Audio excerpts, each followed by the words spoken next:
येवल्यात गांजा तस्करीचा शहर पोलिसांनी केला पर्दाफाश। 4 किलो गांजासह 2 आरोपींना घेतले ताब्यात। नाशिक ग्रामीण अंतर्गत येणाऱ्या येवला शहर पोलिसांनी मिळालेल्या गुप्त माहितीच्या आधारे शिवसृष्टी येवला समोर सापळा रचून लक्झरी बसच्या माध्यमातून गांजाची तस्करी करणाऱ्या 2 आरोपींना 4 किलो गांजासह ताब्यात घेतले आहे। या कारवाईमुळे शहरात अवैध धंदे करणाऱ्यांचे धाबे दणाणले असून गांजाची तस्करी, गांजा विक्री तसेच अवैध धंदे करणाऱ्यांची गय केली जाणार नाही, अशी माहिती पोलीस निरीक्षक अनिल भवारी यांनी दिली आहे।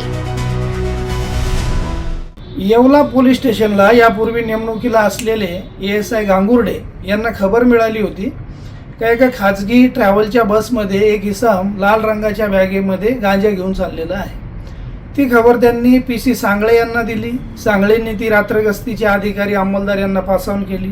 त्या माहितीच्या आधारे पोलीस स्टेशनचे पीआय अनिल भवारी, पीएसआय लोखंडे, नायब तहसीलदार, भरारी पथक आणि येवला शहर पोलीस स्टेशनचे नेमणुकीला असलेले अंमलदार सतीश मोरे, राधाकिशन सांगळे, नवनाथ गायकवाड, दीपक मुंडे, कांदळकर या लोकांनी सापळा रचून सदर इस्माला त्याच्याकडे असलेल्या गांजासहित ताब्यात घेतले। त्याच्याकडे साधारण 4 किलो 230 ग्राम गांजा मिळाला। त्या गांजाची आजची मार्केट व्हॅल्यू 1 लाखाच्या घरामध्ये आहे। हा गांजा त्याने त्याचा मित्र जो सराईत गुन्हेगार आहे गणेश परदेशी राहणार येवला याच्याकडून घेतलेला होता। हे दोघं मिळून गांजाची तस्करी करतात। या गणेश परदेशीला यापूर्वी धुळे पोलिसांनी अटक केलेली आहे।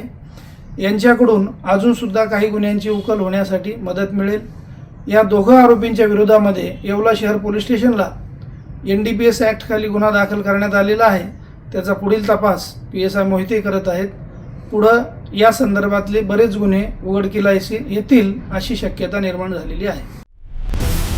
Bureau report, Maharashtra crime spot news, Nashik.